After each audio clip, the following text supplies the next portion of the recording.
Dos. Hola, bienvenidos a Inspiradores, Capacidad sin Límites, el magazine de la discapacidad y la inclusión social en Barrancabermeja. En esta oportunidad tenemos a una fonoaudióloga de profesión, con una maestría en antropología. Es además profesora universitaria y tiene un doctorado en comunicación, la doctora Patricia Muñoz Borja. Bienvenida, Patricia, al magazine Inspiradores, Capacidad sin Límites. Hola Claudio, muchísimas gracias por tu invitación y saludo a todos los televidentes. Muchas gracias. Desde Cali, por supuesto, nos acompaña la doctora Patricia Muñoz Borja, especialista en todo el tema de discapacidad en Cali y el Valle del Cauca, esa hermosa ciudad, la capital vallecaucana. Profesora Patricia, empezamos hablando por algo muy interesante que usted ha realizado durante su vida profesional, acompañando los procesos de intervención comunitaria para facilitar la inclusión social de las personas con discapacidad en Cali, puntualmente la política pública municipal de Cali en temas de discapacidad. Cuéntenos cómo ha sido brevemente ese proceso de intervención para que las personas con discapacidad de la capital vallecaucana tengan una mejor inclusión social. Muchísimas gracias, Claudio. Pues he tenido la oportunidad de estar en ese proceso 2 veces. La primera vez que se generó la primera política en la ciudad, fui participante como alguien más de la comunidad. Fue un proceso colectivo, de construcción colectiva, donde habían personas con discapacidad, había gente de la academia. En ese momento yo pertenecía a una institución de rehabilitación funcional e iba en ese papel a dar mis aportes, y a partir de ese proceso se fue construyendo la primera política que estuvo vigente durante muchos años en Cali y facilitó que se impulsaran todos los procesos, no solo de rehabilitación funcional, sino también de inclusión social, de participación social y de empoderamiento de las personas con discapacidad. Posteriormente, pues ya estaba en otro momento, eso ocurrió en el 2011, ya participé, fue dentro de una de las universidades aquí en la ciudad de Cali, coordinando el proceso con otras profesoras, y empezamos a pensar cómo hacemos para que las personas con discapacidad, sus familias, sus cuidadores y la comunidad en general participen sin desertar, ¿sí? Porque, ¿qué ocurre en estos procesos? A veces las personas entran muy emocionadas, estoy hablando de todas las personas, ¿sí? La gente del común, la gente de la academia, servidores públicos, y las personas que trabajan en organizaciones no gubernamentales que prestan servicios a las personas con discapacidad. Y resulta que en la medida que va pasando el tiempo, las personas como que, no sé, se empiezan no sé si es a aburrir, no sé si es a bajar. Sí, entonces empiezan a faltar a los procesos. Entonces decíamos, ¿cómo hacemos? ¿Sí? Entonces, las personas que estábamos allí en esa etapa de construcción dijimos, pues hagamos un diplomado, ¿sí? Hagamos un diplomado y se certifica a todas las personas que participen de manera directa. ¿Qué logramos? Logramos dos grupos grandísimos. Uno por comuna en la ciudad de Cali, donde se hacían grupos focales con la gente de base. Participaban personas de las juntas de acción comunal, los servidores públicos del momento, de todas las secretarías. Participó la Secretaría de Bienestar Social, de Bienestar y Desarrollo Social, perdón, la Secretaría de Salud, la Secretaría de Educación. Ellos iban, los servidores públicos, íbamos las personas de la academia, iban las personas de cada comuna, ya personas con discapacidad, la comunidad en general, los familiares, Y en esos grupos focales o en esos trabajos que se hacían en la lógica de mesas de trabajo, se recogía información, todo lo que las personas decían. Las personas estaban muy contentas porque se les dio la oportunidad de hablar de manera directa. Es decir, ellos decían, mire, no habíamos tenido la oportunidad de expresar nuestra opinión y de expresar nuestro sentir. Y esa estrategia permitió que la gente pudiera hablar. Se creó otro escenario y entonces se utilizó una estrategia de historias de vida. Entonces, allí se hicieron entrevistas en profundidad a personas con discapacidad y familiares para poder ver el paso a paso, las formas como ellos habían resuelto situaciones de la vida cotidiana, porque es que resulta que las personas con discapacidad y sus familias en la vida cotidiana saben cómo resolver cosas, ¿sí? Entonces, era importante que los otros actores que participamos en estos procesos supiéramos de primera mano cómo es que las personas con discapacidad, con su propio saber, con su propia sabiduría, con su propia forma de entender el mundo, pues le dan sentido y resuelven cosas, ¿sí? Y de esa manera se recogió también esa información. Y el último grupo era el grupo, más o menos, en este último grupo participaron 300 personas que eran los que recogían, digamos que era como en capas, ¿sí? Recogían la información de toda la ciudad y la traían aquí y se empezaba a organizar, ¿sí? Entonces, la primera parte, pues como era un diplomado, ese diplomado tenía otra intención y era formar a la gente, o sea, dejar capacidad instalada, porque es importante que las personas...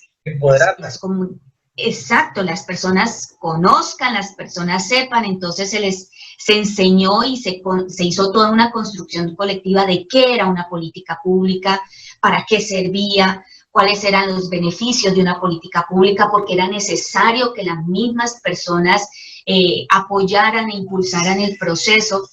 Y entonces fue muy enriquecedor porque las personas, madres de familia, algunas solamente con la primaria, y decir, mire, yo nunca me imaginé poder estar en una universidad hablando y que en una universidad me escucharan lo que yo tengo para decir, ¿sí? Entonces, pues digamos que ese proceso ayudó a las familias en sus procesos propios de autoestima, de autorreconocimiento, se conocieron entre ellos, entonces siguió fortaleciéndose todos los grupos de personas con discapacidad, porque afortunadamente en Cali se lleva muchos años trabajando, entonces hay asociaciones. Sí, asociaciones muy fuertes, ¿sí? Entonces, estas nuevas personas lo que hicieron fue unirse a estas asociaciones, entonces las asociaciones se airearon, estas nuevas personas empezaron a participar, entonces hubo también un proceso de identificación, de fortalecimiento de las identidades y de empoderamiento. Y de empoderamiento, sí. Dime, Claudio, por Dios. De renovar también liderazgos en el proceso de... Claro, exactamente. Y sí, renovar y fortalecer. Entonces aparecieron nuevos líderes, aparecieron nuevas organizaciones, ¿sí? De mucho movimiento se generó a partir del proceso, ¿sí? Posterior a eso, pues ya se generó el documento de evaluación y luego se hizo también de manera conjunta la construcción del plan de atención a la discapacidad 2012-2022, ¿sí? Ya posterior a... Ese decenal de discapacidad está por terminar. Exactamente, sí, ya en 2 años las entidades gubernamentales, me imagino yo, empezaría el proceso de evaluación de nuevo, porque la política pública es por ciclos, ¿no? Hay que evaluar, ¿sí? Entonces, ya posterior a eso vino el proceso ya de los servidores públicos, ya les compete a ellos elevar eso a sus instancias y luego llegar al consejo y seguir todo el proceso. Pero fue muy, muy bonito todo el trabajo que se hizo con la gente. De hecho, aquí también en Barranca Bermeja se hizo algo similar.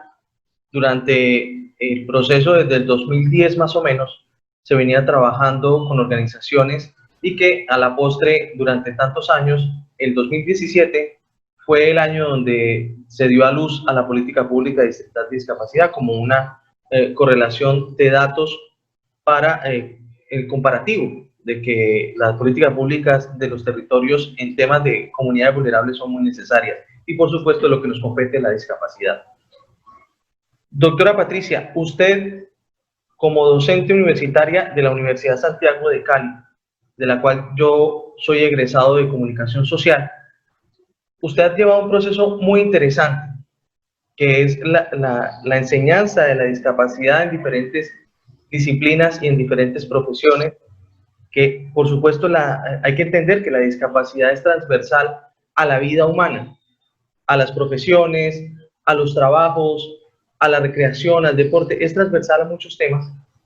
Y usted, junto con otro grupo de docentes, ha llevado a cabo una investigación en educomunicación. De hecho, esa fue su tesis doctoral. Educomunicación y discapacidad, educomunicación y nuevas tecnologías para la discapacidad y la inclusión de las personas con discapacidad. También brevemente ese proceso de formación, de información, ¿cómo ha sido para que las personas con discapacidad, por ejemplo, terminen en un producto interesante que hace parte también de ese proceso de investigación, como lo es el cine incluyente, muy necesario para las personas con discapacidad auditiva y visual del país? Cuéntenos.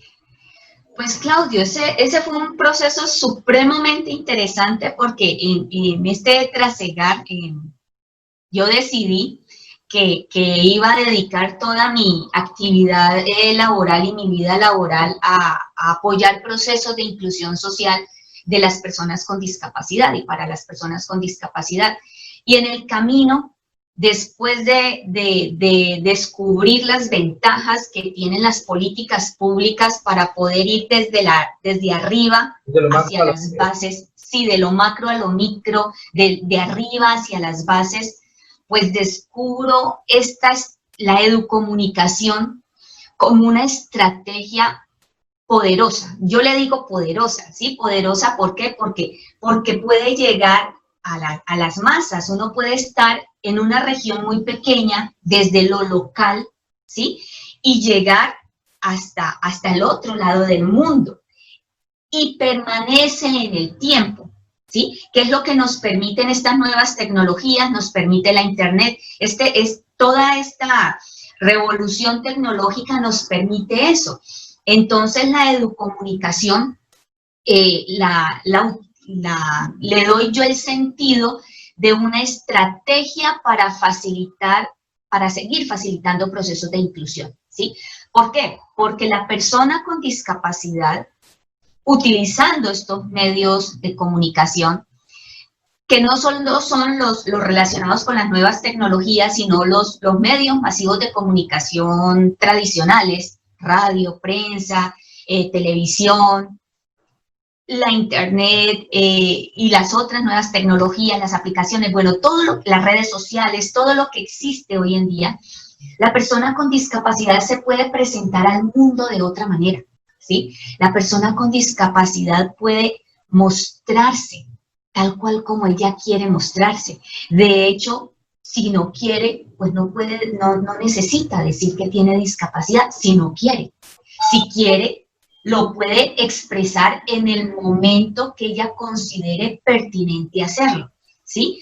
Pero entonces, en este proceso de aprendizaje de lo que es la educomunicación, entendí que también las personas tenemos que formarnos en esto porque la persona no muestra cualquier cosa por mostrar. O sea, la persona que utiliza estos medios debe tener una intención, ¿sí? Y debe tener un sentido al presentar las cosas.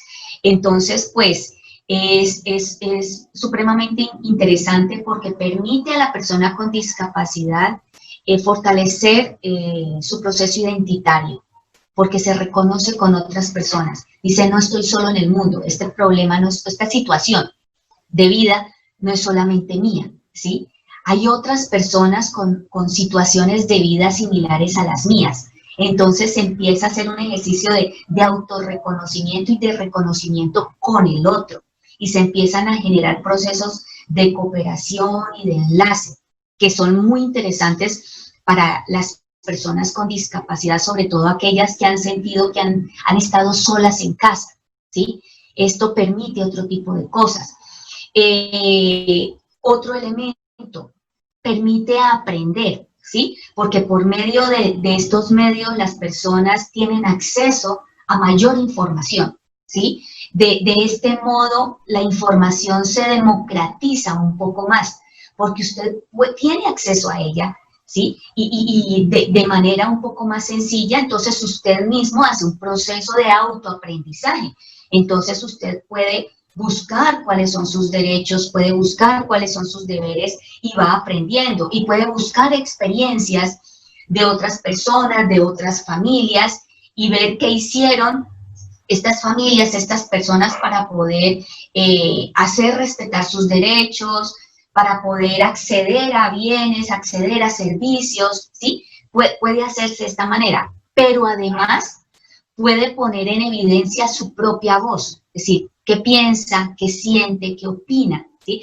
De hecho, en la Universidad Santiago de Cali, en este momento, pues ya lo dijiste, eres egresado de la universidad, comunicador social. En este momento hay una estudiante de publicidad que está empezando, que decidió convertirse en youtuber. Y ella, como youtuber, se presenta y muestra su vida cotidiana y muestra lo que ella logra. Y a partir de allí, los seguidores de ella lo que dicen es, mire, me sirvió la experiencia de vida de ella para yo poder potenciar mi propia experiencia de vida. Y las personas que no tienen discapacidad dicen, me sirvió la experiencia de vida de ella para poder cambiar mi imaginario, porque mi imaginario estaba errado, ¿sí? Entonces, digamos que personalmente yo considero que la educomunicación en este instante de la vida tiene muchísimas ventajas para las personas con discapacidad, tanto para informarse como para generar información, ¿sí? Y allí... Para quienes nos están viendo a través de nuestras plataformas digitales o a través del canal 3, @Inspiradores Digital, recordamos en nuestras cuentas en Facebook y en YouTube para que ustedes sigan esta entrevista. ¿Qué es educomunicación? ¿Cómo se traduce la educomunicación para la vida cotidiana? Gracias, Claudio. Pues resulta que las Naciones Unidas definen la educomunicación como una estrategia. Ellos hablan de medios masivos, de educación a través de los medios, ¿sí? Al traducirlo, queda así más o menos, educación a través de los medios, es a través de todos los medios masivos de comunicación generar procesos de educación y de formación. En cualquier tema, ¿sí? En cualquier tema que usted se imagine, puede utilizar los medios masivos de comunicación y las nuevas tecnologías para generar procesos de educación y de formación, ¿sí? Entonces usted perfectamente puede utilizarlo en un aula de clase si está hablando de educación formal, es decir, lo que se hace en un colegio, primaria, bachillerato, universidad.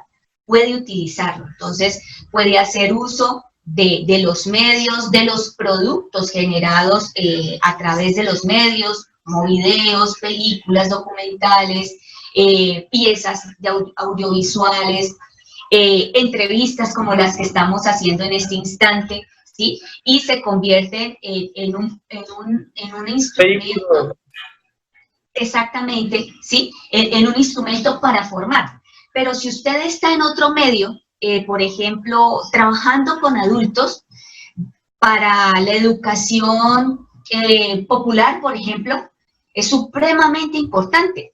De hecho, estamos hablando del siglo anterior, cuando Freire dijo, utilicemos el periódico para poder formar ciudadanos más críticos y ciudadanos más reflexivos, ¿sí? Y porque él estaba trabajando con adultos desde la educación popular y entonces decía, tenemos que formar gente distinta para que en Latinoamérica haya un pensamiento distinto, ¿sí? Y se impulse todo primero, el fortalecimiento de nosotros como latinoamericanos para podernos mostrar al mundo de otra manera, ¿no? Entonces, él es el primero que usa, por ejemplo, el periódico en la educación, ¿sí? Entonces, no era solamente ver la información, ver la noticia, sino también generar información.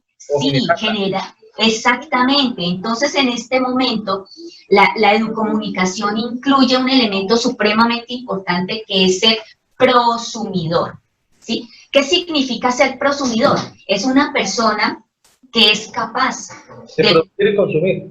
Exactamente, consume información y produce información, pero además tiene criterio para elegir qué consume y para elegir qué produce, ¿sí? Porque es la persona que tiene los criterios suficientes para decir, esto para mí no me interesa.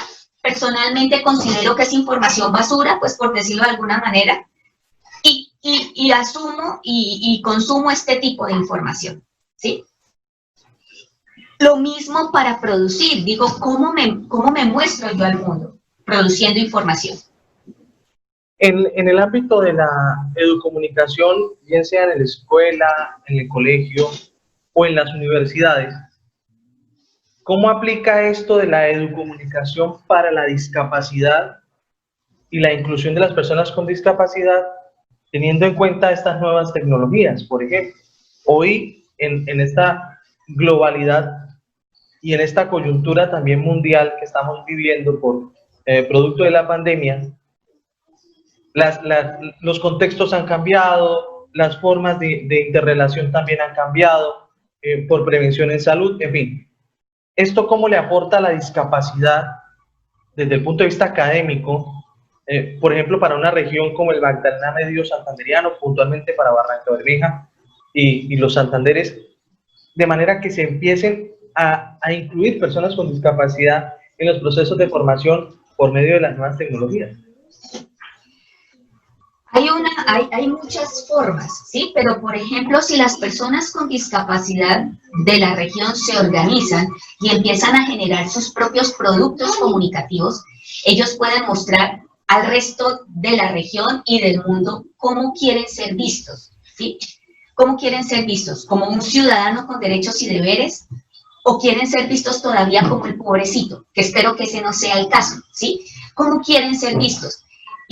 Y generar un producto audiovisual podría ser una salida, ¿sí? De hecho, existen ya hoy en día muchísimos documentales, existen películas cortas, existen cortometrajes. De hecho, el Ministerio de las TIC en convenio con entidades no gubernamentales han generado una estrategia bastante bonita que es un concurso de documentales hechos por personas con discapacidad para la sociedad, ¿sí? Entonces, se cuentan historias allí. Y en el contar la historia, pues las personas que los producen ponen su intención comunicativa. Dicen qué es lo que quieren decir, cómo lo quieren decir, y pues es supremamente impactante en términos de ganancia, porque llega rápidamente a todos los sentidos del que está observando, del otro, y entonces logra hacer unas conexiones que lo que hacen es sacar a la persona del imaginario en el que estaba y lo lleva a otro momento, ¿sí? A comprender la situación de otra forma, a ver las personas de discapacidad de otra manera. Entonces, sirve para visibilizar, ¿sí? también sirve para empoderar, también sirve para formar, ¿sí? Sirve para facilitar procesos participativos. Entonces, por ejemplo, Colombia ha facilitado muchos espacios para poder generar estrategias participativas. Entonces la persona con discapacidad puede sentar su voz, tomar decisiones y que esa idea o esa opinión que tiene se lleve hasta políticas públicas, por ejemplo, ¿sí? Entonces se pueden generar espacios participativos también. Una madre que tenga un hijo con discapacidad física y sabe que su hijo va a empezar el proceso formativo de primaria, por ejemplo, y además conoce de que los colegios a los que ella puede matricular su hijo no tienen una infraestructura física que le permitan la accesibilidad porque es un niño usuario de silla de ruedas. Ese proceso de educomunicación para un colegio en medio de esta coyuntura global de pandemia es útil para incluir a ese joven con discapacidad física, si bien no necesita estar dentro de la infraestructura del colegio, dentro de la infraestructura del colegio, desde casa puede hacer un proceso de formación a través de ¿cómo sería eso? Claro que sí, Claudio. De hecho, fíjate que la pandemia también ha traído cosas buenas, ¿sí? Porque la tecnología venía muy rápido, ¿sí? Pero de todas formas había resistencia por muchos sectores a utilizarla, ¿sí? El proceso. Y fíjate que el hecho de estar en cuarentena todo el tiempo, todo el mundo en casa, obligó a todo el mundo a adaptarse. Entonces los profesores, por ejemplo, tuvimos que adaptarnos muy rápido, supremamente rápido, y cambiar toda nuestra didáctica, toda nuestra forma de enseñar, porque debemos asegurarnos de que el estudiante que está al otro lado, tenga discapacidad o no tenga, esté aprendiendo, ¿sí? Entonces, digamos que en este momento, digamos, una persona, siguiendo el ejemplo que estás poniendo, si los otros estudiantes vuelven a clases en modalidad de alternancia o completamente allá, pues el colegio podría ofrecer una línea de formación a través del uso de las nuevas tecnologías. Ya los profesores quedamos formados, capacitados, y se podría hacer el ejercicio, ¿sí? Porque estaríamos haciendo adecuaciones y adaptaciones didácticas, el profesor, pero en casa, esta mamá que está con este hijo podría también apoyarlo, ¿sí? Que es la ventaja en términos de la adquisición del conocimiento, ¿no? Pero sería muchísimo más ventajoso, y eso sí lo digo, pues como fonoaudióloga, como antropóloga, es importante que el niño tenga contacto con otros niños, con pares, ¿sí? Para facilitar sus procesos de interacción, para facilitar su proceso de socialización. Es importante tener amigos, es importante que un niño tenga amigos, ¿sí? Es importante que un niño enfrente los miedos que tiene todo ser humano de conocer a alguien nuevo, de hacérselo amigo, de mantener esa amistad. Y de reconocer sus cuales también. Exactamente, entonces digamos que en un momento específico, mientras los colegios siguen haciendo adaptaciones, adecuaciones, y esta madre encuentra ese camino, digamos que la educomunicación, el uso de estas tecnologías, pues es una puerta, ¿sí? Para que su hijo no se quede atrasado en términos del conocimiento y de su proceso académico, pero sí hay que seguir haciendo la lucha o el empeño para que los colegios, la educación formal, siga entendiendo la importancia de la inclusión educativa con el término correcto de inclusión, ¿sí? Es decir, todo lo que implica esto de inclusión. Vamos a entrar a la parte humana, la parte chévere, ya menos técnica de la entrevista. Por supuesto, usted ha dicho ahorita en la entrevista que decidió dedicar su vida profesional para los procesos de inclusión de personas con discapacidad. ¿Podremos saber por qué? ¿Por qué? Pues fíjate que yo me he hecho esa pregunta muchas veces, ¿no? Entonces, pues cuando uno es pequeñito, generalmente la gente le pregunta, ¿y usted qué va a hacer cuando sea grande? ¿Sí? Y entonces, pues los niños dicen bombero, policía, bueno, todo lo que dicen los niños, ¿sí?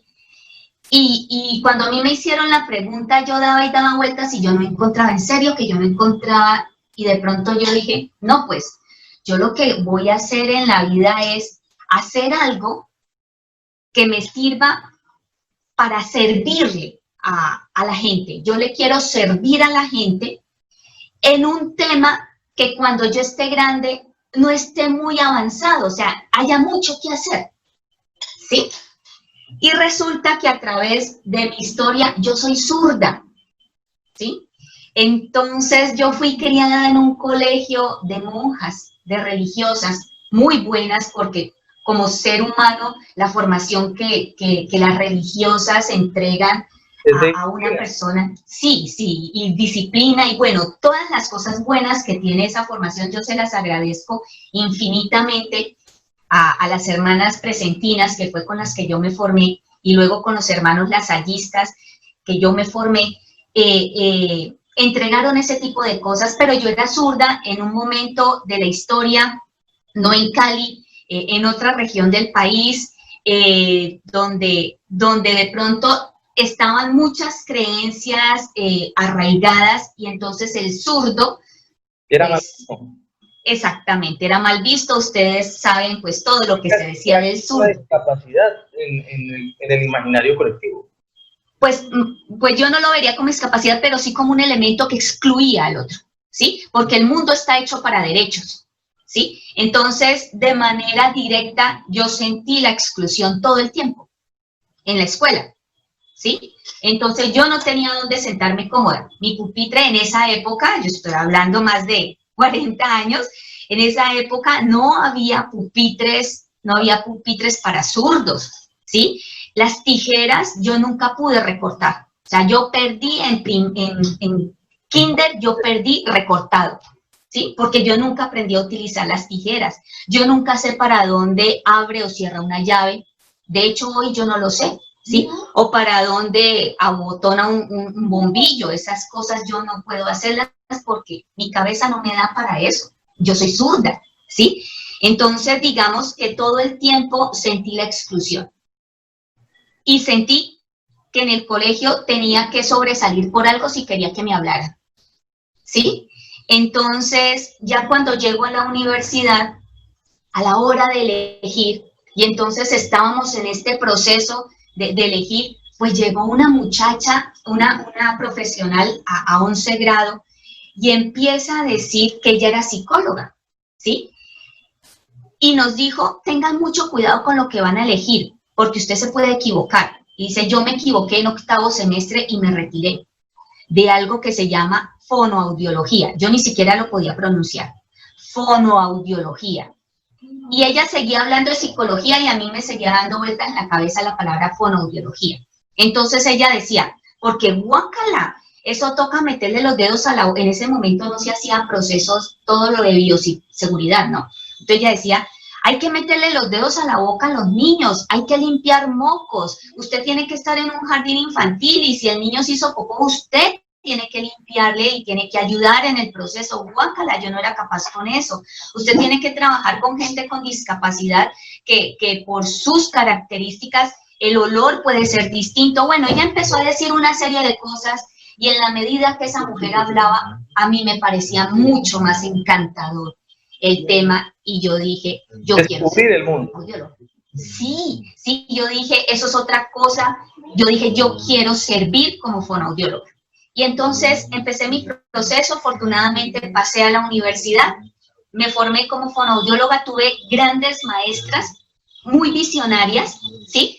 Muy visionarias porque yo soy egresada de la Universidad del Valle, supremamente visionarias y entonces iban mucho más adelante y en ese momento estamos hablando de 30 años atrás. ellas decían, hay que facilitar la inclusión de las personas con discapacidad. Usted como profesional no se puede quedar en procesos de rehabilitación, de procesos de terapia. Son importantes, supremamente importantes, pero no suficientes. Entonces, digamos que las maestras que yo tuve fueron fabulosas y me abrieron las puertas a poder entender este mundo de otra manera. Profesora Patricia, a manera de anécdota, cuando yo fui su estudiante, usted tenía una cátedra, y creo que aún la tiene, es sobre discapacidad. Una materia que le ayuda a la persona con discapacidad a autorreconocerse o reconocerse a sí mismo como persona con discapacidad si la posee, y a aquellos convencionales que no tienen ninguna discapacidad a comprender el mundo de la inclusión social y a facilitar la comprensión de la discapacidad. ¿Usted cómo considera que ha transformado, porque lo hizo conmigo, ha transformado la vida de los estudiantes que han pasado por sus clases para precisamente dar a entender que la discapacidad es un asunto de todos, como lo hemos venido pregonando en inspiradores programa tras programa? Pues Claudio, cuando la Universidad Santiago de Cali me dio la oportunidad de crear una asignatura, créela con lo que quiera, con quiera, ¿sí? Es una electiva abierta a las 7 facultades, es decir, yo recibo estudiantes de ingeniería, de salud, de economía, de todo lo que hay en la... Exactamente, yo dije, yo quiero crear una asignatura que le llegue a los estudiantes, a todos. No tengo ni idea como profesionales dónde los va a poner la vida, pero que cuando estén en su lugar donde la vida los puso y se encuentren con una persona con discapacidad, sepan qué hacer y sepan cómo comportarse y lo hagan bien, respetando a esa otra persona, ¿sí? Entonces, sea lo que sea, contador, médico, fonoaudiólogo, lo que sea, ¿sí? Comunicador social, ¿sí? Entonces, yo dije, solo tengo 16 semanas, solo 16 semanas para tocar la mente y el corazón de esos estudiantes. Entonces, lo que yo hago en clase es poner teoría, pero también tocar la emoción del que tengo ahí enfrente, ¿sí? Y siempre hago un ejercicio inicial que dice, para usted, ¿qué es la discapacidad y usted qué siente cuando usted se enfrenta, convive, ve a una persona con discapacidad? Sí, o la posee. ¿Qué siente? ¿Sí? ¿Y qué piensa? Y eso es para ellos, ¿sí? Eso es secreto de ellos, lo dejan guardado.